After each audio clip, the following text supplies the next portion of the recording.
Seorang perempuan ditemukan dalam kondisi tubuh yang sangat kurus, kulitnya pucat dan sangat ketakutan di dalam sebuah gua. Perempuan tersebut ternyata disembunyikan secara sepihak oleh seseorang yang mengaku punya kesaktian. Kejadian tersebut berlangsung selama belasan tahun tanpa seorang pun yang tahu. Kira-kira bagaimana ya nasib sang perempuan ini? Apakah akhir dari kejadian ini? Simak terus videonya sampai bagian pesan yang akan saya sampaikan.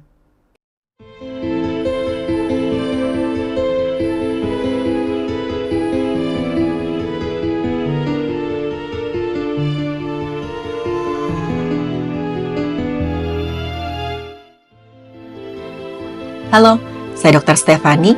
Saya seorang dokter spesialis forensik dan mediko-legal, dan saya belajar dari yang mati.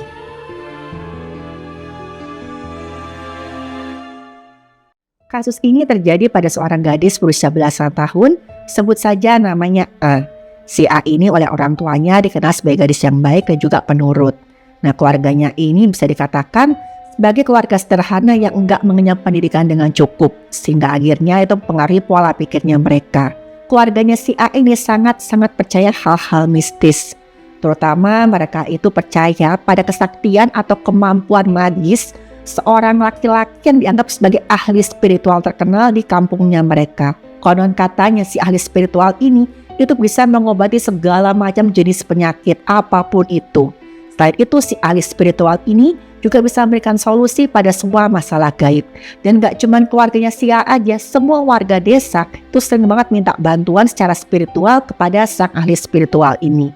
Sampai suatu hari keluarganya si A ini merasa rumah mereka itu terkena gangguan gaib. Mereka merasa kok rumahnya ini makin lama makin gerah ya, makin gak bikin betah ditinggali, ini ada apa? Jangan-jangan ada yang gak suka sama keluarga kita, terus mereka mengirim sesuatu yang gaib untuk mengganggu keluarga mereka. Nah, sudah bisa ditebak, mereka langsung mendatangi si ahli spiritual. Si ahli spiritual ini kemudian datang ke rumah, diminta untuk mengecek rumah kami tuh ada apanya sih? Kok kami ngerasa kayak ada gangguan gaib di sini? Saat itulah ketika si ahli spiritual dia masuk ke rumah mereka, dia ngelihat si anak gadis mereka yang bernama A. Saat itu si A ini usianya masih 13 tahun, masih anak-anak. Ya memang tubuhnya sudah mulai berubah ya teman-teman, namanya juga sudah mulai akil balik. Tapi saat itu si ahli spiritual ini nggak peduli kok, saat itu si A masih belasan tahun. Dia merasakan ada nafsu di hatinya. Dia nggak peduli saat itu si A masih kategori anak-anak, pokoknya dia pengen melampiaskan nafsunya tadi ke si A. Hingga suatu hari terjadilah satu peristiwa yang kemudian malah mencelakakan si A. Jadi sore itu si A seperti biasa diminta oleh orang tuanya untuk menimba air di sumur belakang rumah mereka. Lagi menimba air, tiba-tiba aja si ahli spiritual ini datang. Dipanggillah si A. Si A ini antara takut sama segan, dia datangilah si ahli spiritual ini. Si ahli spiritual ini bilang, pokoknya saya memberitahu kamu sesuatu yang hanya boleh kamu yang dengar, ini semua demi keselamatan keluarga kamu. Si A ini awalnya menolak, dia ragu-ragu, tapi dia ketakutan juga. Loh, ini yang minta tolong aku ini orang sakti loh. Si ahli spiritual ini, kalau sampai aku atau keluargaku kenapa-kenapa gimana? Akhirnya si A pun mengikuti sang ahli spiritual ini berjalan jauh sampai ke sebuah goa. Dan saat itu si ahli spiritual semakin nakut-nakutin si A. Waktu melihat si A mulai ketakutan, mulai ragu-ragu, dia bilang, kalau kamu gak menurut, keluarga kamu semuanya akan ketimpa sial. Si A tentu aja ya gak mau menjadi sumber kesialan buat keluarganya. Dan ternyata teman-teman sudah bisa ditebak, saat itu si ahli spiritual sudah punya rencana jahat terhadap A. Karena begitu si A masuk ke dalam goa, di situ sudah ada semacam kasur yang terbuat dari terpal dan juga bambu. Dan di sanalah si ahli spiritual ini melakukan tindakan tidak senonoh terhadap si A. Dia nggak peduli kok saat itu si A masih anak-anak. Si ahli spiritual ini kemudian melampiaskan hasrat seksualnya pada si A yang masih sangat-sangat belia. Kayak tadi ya teman-teman, saat itu A masih berusia 13 tahun.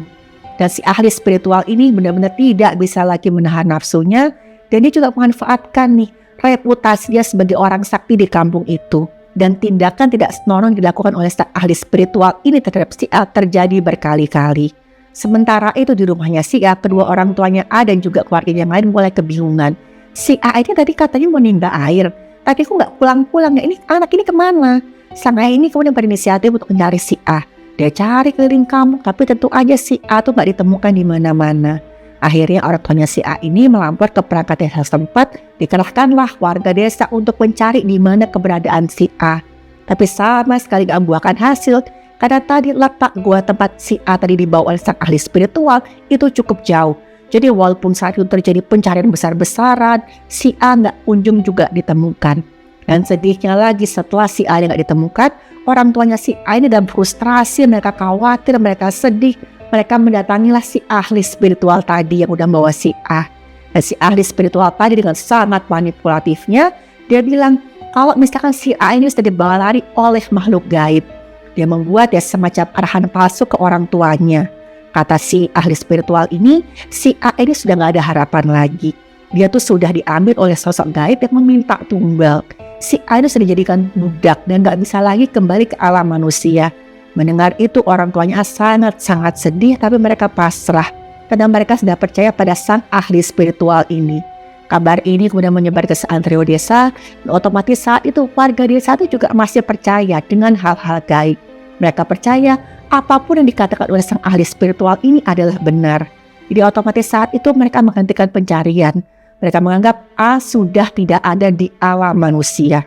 Tapi sebenarnya kabar tersebut juga membuat beberapa warga desa jadi ketakutan, terutama mereka yang punya anak gadis. Gimana ya kok nanti anak saya ini itu bernasib sama dengan A. Mereka mulai menjaga anak mereka dengan lebih ketat lagi.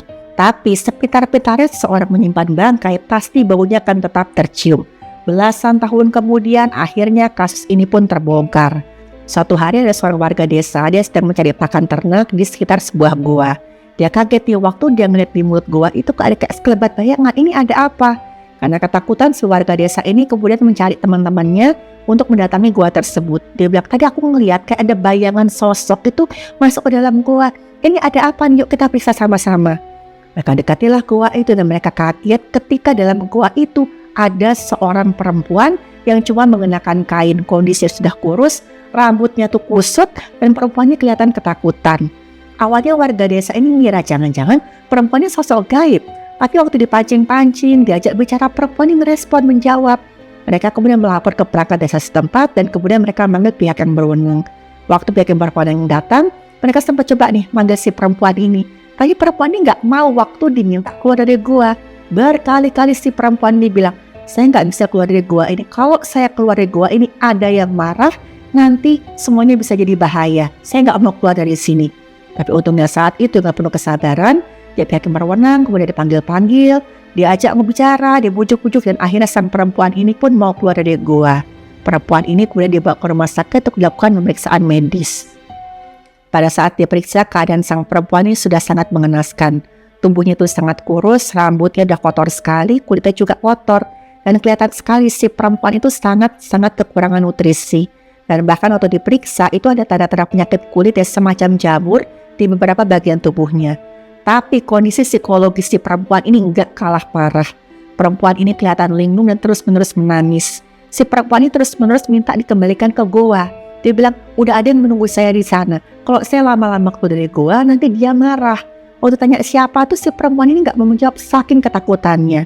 Dan si perempuan ini bilang, kalau misalkan dia itu marah, keluarga saya bisa celaka. Dan untungnya saat itu sang perempuan ini pun didampingi oleh psikolog. Dan pelan-pelan si perempuan ini menurut waktu mau dilakukan pemeriksaan oleh dokter forensik. Kasus yang dialami oleh korban itu harus ditangani secara khusus.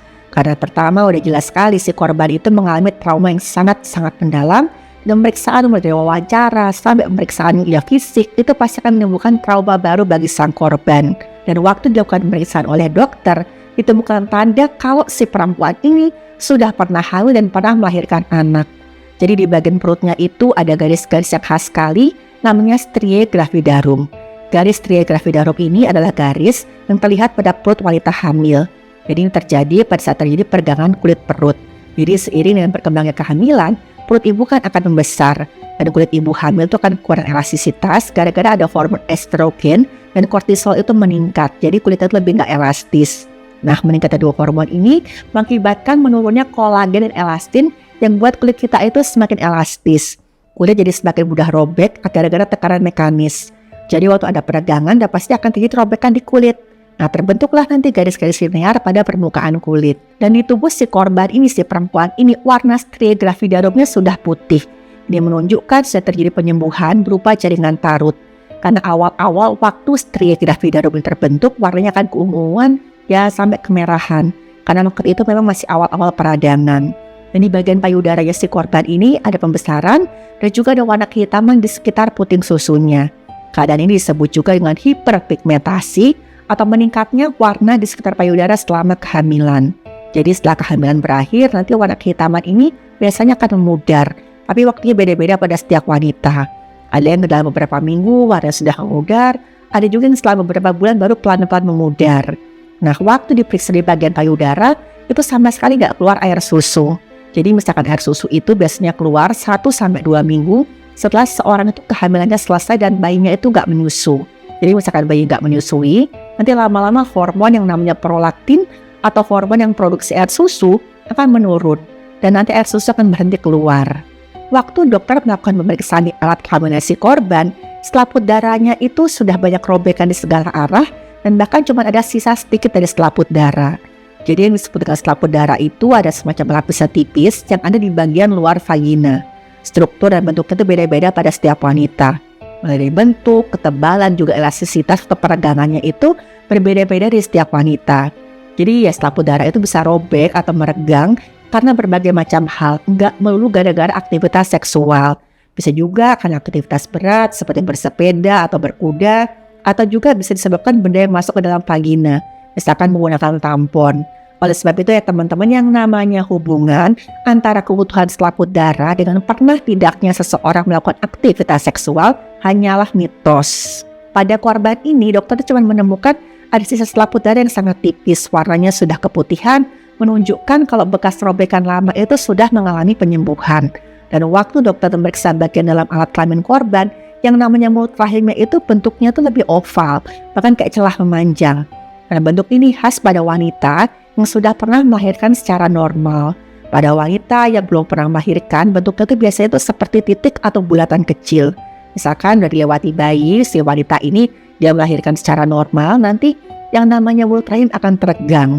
Dan ketika kembali ke bentuk semula, bentuknya itu akan lebih oval atau bahkan melebar seperti garis, seperti celah. Nah, ini ditemukan pada si korban ini.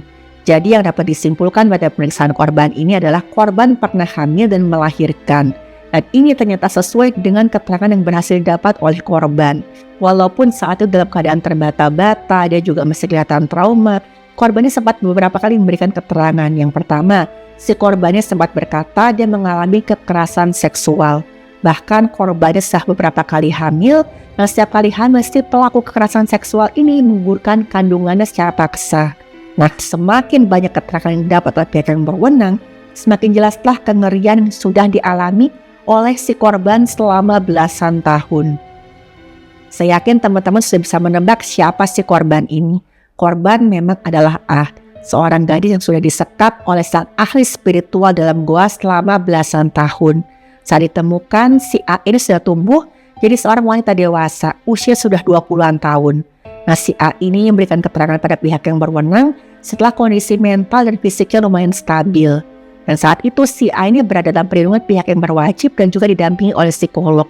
Dengan dia berusaha menahan traumanya, menahan rasa takutnya, si A ini memberikan kesaksian sambil menangis suara terbata-bata. Si A bilang, saya tuh nggak tahu sudah berapa tahun saya disekap. Bertahun-tahun saya tuh ada di gua itu, yang saya tahu cuma ketakutan andai kata saya tidak menuruti si ahli spiritual tadi. Dan bahkan teman-temannya, si A ini sama sekali nggak ingat berapa kali dia hamil dan dipaksa menggugurkan kandungannya oleh sang ahli spiritual. Dan pelaku ini, si ahli spiritual ini, sebut saja inisialnya R, dia memang dikenal sebagai orang yang dianggap sakti. Dan orang yang dianggap sakti inilah yang kemudian menjadikan A budak untuk pemuas hawa nafsunya. Si A ini bahkan nggak tahu bahwa yang dilakukan oleh si ahli spiritual ini itu ada perbuatan yang sangat keji, menjijikkan dan juga tidak senonoh. Dan itu tidak layak dia alami. A ini saking ketakutannya dia memilih berdiam diri dalam gua. Dan sejak itulah dia mendekam di gua itu. Dan hampir setiap hari si A ini harus merelakan tubuhnya digunakan oleh sang ahli spiritual. Dan bahkan beberapa kali A ini hamil, tapi setiap kali dia hamil, si ahli spiritual ini, si R ini menyuruh si A untuk menggugurkan kandungannya.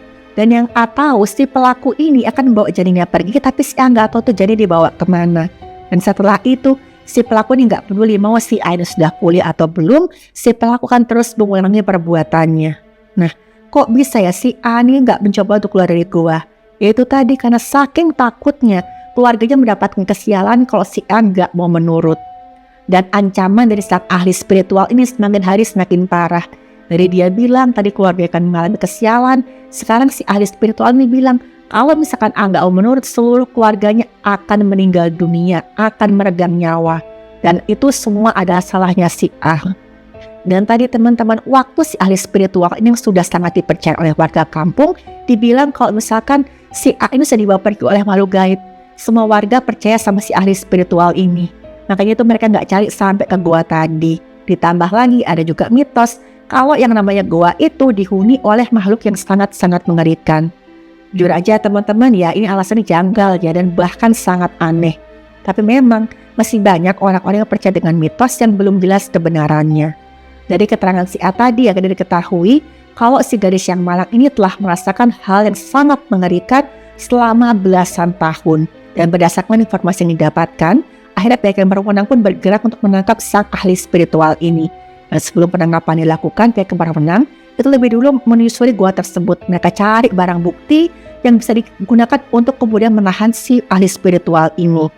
Akhirnya, sang ahli spiritual ini pun berhasil didapatkan di rumahnya. Yang gak lagi bisa melawan karena sebuah bukti sudah terkumpul untuk menjebloskannya ke dalam hukuman. Dan atas perbuatan tersebut, sang ahli spiritual ini pun harus mempertanggungjawabkan perbuatannya di depan hukum. Lagi-lagi mitos yang membuat kita ketakutan menyebabkan kita tidak bisa berpikir menggunakan logika secara jernih. Saya harap kita bisa mengajari anak-anak kita untuk nggak jadi penakut dan percaya pada hal-hal yang bersifat mistik. Tapi tetap juga ajari anak-anak kita untuk menjaga diri dan waspada terhadap segala kemungkinan yang tidak baik. Semoga kasus ini tetap menjadi pelajaran dan pengingat bagi teman-teman sekalian yang sangat saya hormati. Nah, mari kita saling mendoakan untuk keselamatan kita semua. Terima kasih sudah menonton video saya. Silahkan like, share, dan subscribe.